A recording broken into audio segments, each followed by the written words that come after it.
Class 9th के सभी विद्यार्थी ध्यान दें। आज की इस क्लास में हम 9th का सेट ए पढ़ेंगे। 6 मार्च के दिन आपका जो हिंदी का पेपर होने वाला है उसके लिए देखिए आपको यहाँ पे रियल पेपर में बता रही हूँ, तो भरोसा रखें, पूरा वीडियो लास्ट तक ज़रूर देखें।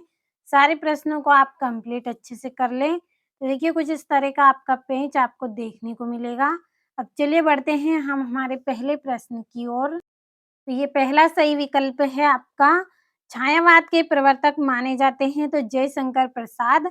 दूसरा है प्रेम वाटिका के रचनाकार है तो रस खान। तीसरा है रसात्मक वाक्यम काव्यम परिभाषा किसकी है, आचार्य विश्वनाथ की। और चौथा है किस जानवर को कभी क्रोध नहीं आता है, तो गधा को कभी क्रोध नहीं आता है। और आपका पांचवा है माता पिता में समास है तो कौन सा समास है, द्वंद्व समास। छठा है मृत्यु का तरल दूत कौन था, तो तेज प्रवाह से आता पानी। और यहाँ से आपको सारे प्रश्नों का अच्छे से स्क्रीनशॉट लेना है। भरोसा रखें, पूरे पेपर को कंप्लीट कर लें और इसी में से आपको क्वेश्चन देखने को मिलेंगे। और ये आपका यहाँ पे दूसरा प्रश्न रिक्त स्थान भरने हैं, तो सारे प्रश्नों के आंसर पहले ही कंप्लीट कर दिए हैं मैंने। तो चलिए समझ लेते हैं। तो पहला है आपका सोने का घड़ा शराब से भरा हो तो डेडेस निंदा करेंगे, तो सज्जन इसका उत्तर रहेगा। दूसरा है महाकाव्य में जीवन का विस्तृत चित्रण होता है। तीसरा है सूर्य का तद्भव शब्द डेडेस होगा, तो सूरज। और चौथा है हमारा कुकुर नहीं जाएगा तो हम भी नहीं जाएगा। और पांचवा है प्रातः काल दोनों मित्र डेडेस में बंद कर दिए गए, तो काजी हौज में। छठा है दो बेलों की कथा गद्य की डेडेस विधा की रचना है, तो कहानी। तो ये आपके रिक्त स्थान कंप्लीट हुए। अच्छे से आपको कर लेना है सारे प्रश्नों को कंप्लीट। अब चलिए बढ़ते हैं अगले क्वेश्चन की ओर।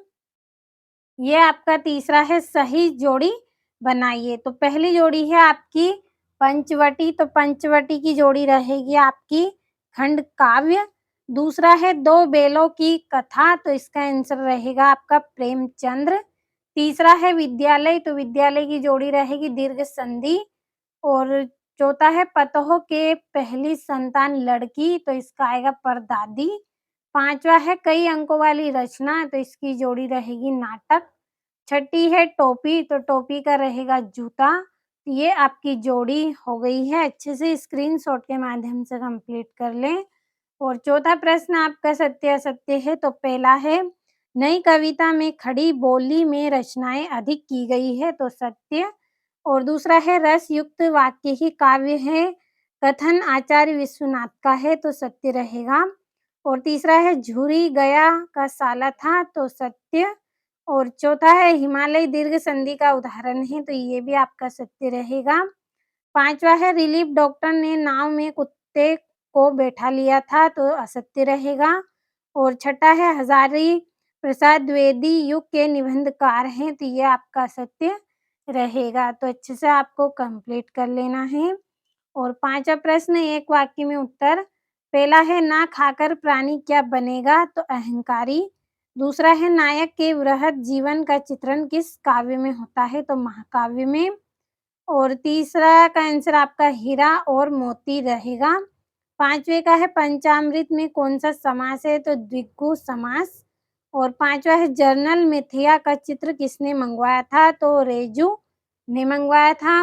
और छठा है हजारी प्रसाद द्विवेदी किस युग के लेखक हैं, तो छायावाद के। और ये आपका छठा प्रश्न भक्तिकाल को हिंदी साहित्य का स्वर्ण युग क्यों कहते हैं। और छायावाद के दो कवियों तथा उनकी एक एक रचना का नाम लिखिए। सातवां है कवि ने किस प्रकार के ज्ञान को महत्व दिया है, तो सारे दो दो नंबर के प्रश्न हैं। भरोसा पूरा रखें आप, ईमानदारी से आप सारे प्रश्नों को कंप्लीट कर लें। 6 मार्च के दिन इसी में से ही आपको क्वेश्चन देखने को मिलेंगे, चाहे तो आप आकर पूरा पेपर मिला लीजिए। तो चलिए बढ़ते हैं हम हमारे अगले प्रश्न की ओर। आपका अथवा है कवयित्री ललगत द्वारा मुक्ति के लिए किए जाने वाले प्रयास व्यर्थ क्यों जा रहे हैं। आठवां है सखी ने गोपी से कृष्ण का कैसा रूप धारण करने का आग्रह किया था, अपने शब्दों में वर्णन कीजिए। और नौवां है मेघ रूपी मेहमान के आने से वातावरण में क्या परिवर्तन हुआ। लता ने बादल रूपी मेहमान को किस तरह देखा और क्यों? 10वां पाठी मुक्तक और गेय मुक्तक में कोई 2 अंतर लिखने हैं और वीर रस की परिभाषा लिखते हुए एक उदाहरण भी देना है। और 11वें प्रश्न में अलंकार की परिभाषा लिखिए तथा उसके भेद बताने हैं आपको। 12वां गद्य के स्वरूप को स्पष्ट करते हुए महत्व को बताइए और कोई 2 प्रमुख नाटककारों के नाम लिखने हैं। और 23वें प्रश्न में प्रेमचंद्र की भाषा शैली की विशेषता करनी है और महादेवी वर्मा की 2 गद्य रचनाओं के नाम आपको बताने हैं। तो सारे प्रश्नों का अच्छे से यहाँ से स्क्रीनशॉट लेना है। कंप्लीट आप करते चले, देखिए जितनी मेहनत करेंगे आप उतना ही आपको यहाँ पे फल मिलेगा। तो अच्छे से सारे प्रश्नों को कंप्लीट करें, अच्छे से मेहनत कर लीजिए आप 6 मार्च से पहले और सारे प्रश्नों को अच्छे से कंप्लीट कर लें। और ये आपका 14 प्रश्न है, छोटी बच्चों को बेलों के प्रति प्रेम क्यों उमड़ आया और सांवले सपनों की याद शीर्षक की सार्थकता पर टिप्पणी लिखनी है। और संधि किसे कहते हैं उसके भेद उदाहरण सहित आपको बताने हैं। तत्सम शब्द किसे कहते हैं और बाढ़ की सही जानकारी लेने और बाढ़ का रूप देखने के लिए लेखक क्यों उत्सुक था और रीढ़ की हड्डी शीर्षक की सार्थकता स्पष्ट कीजिए। और 18वें प्रश्न में आपको निम्नलिखित काव्यांश का संदर्भ प्रसंग भावार्थ करना है 3 नंबर का। कंप्लीट अच्छे से कर ले। और ये आपका 19वां प्रश्न, देखिए समय है अभी आपके पास तो आपको पछताना ना पड़े, तो अच्छे से सारे प्रश्नों को कंप्लीट ज़रूर कर ले। यहाँ पे आपको अथवा दिया गया है। 20वें प्रश्न में कंप्यूटर का उपयोग विषय पर शिक्षक और विद्यार्थी का संवाद लिखना है 3 नंबर का। और 21वें प्रश्न में आपको यहाँ पे एक गद्यांश दिया गया है जिसे पढ़कर नीचे लिखे प्रश्नों के आंसर आपको करने हैं 4 नंबर में। अच्छे से स्क्रीनशॉट लेते चले सारे प्रश्नों का और अच्छे से कंप्लीट आप कर लें। और 22वें प्रश्न में अपने विद्यालय के प्राचार्य महोदय को प्रार्थना पत्र लिखकर शुल्क मुक्ति के लिए निवेदन करना है 4 नंबर में। और ये आपका 23वां प्रश्न है जिसमें किसी एक विषय पर निबंध करना है 4 नंबर का। तो सारे प्रश्नों को आपने अच्छे से स्क्रीनशॉट लिया होगा।